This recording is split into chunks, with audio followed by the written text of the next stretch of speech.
kita ada satu case model 4 tile. Model 4 tile ada hydraulic hidup.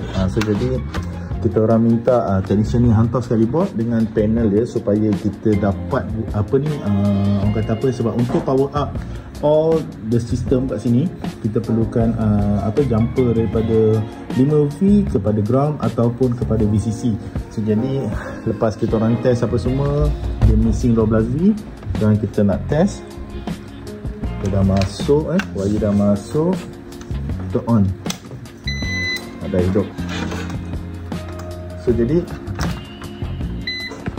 daripada sini kita boleh dengar dia punya relay bunyi dengar.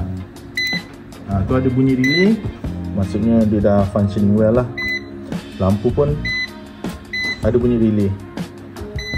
So jadi kalau korang nak repair board, kalau korang technician luar sana yang tak faham yang mencari-cari tempat untuk repair board untuk exhaust system, display system, exhaust system terutama yang jenis-jenis yang teknologi baru yang sekarang yang pakai inverter dan pakai DC motor So jadi boleh hantar ke saya ataupun saya boleh datang site to site. Okay, so kita cover daripada KL hingga ke Johor Bahru, KL, Selangor, Melaka, Negeri Sembilan, Johor.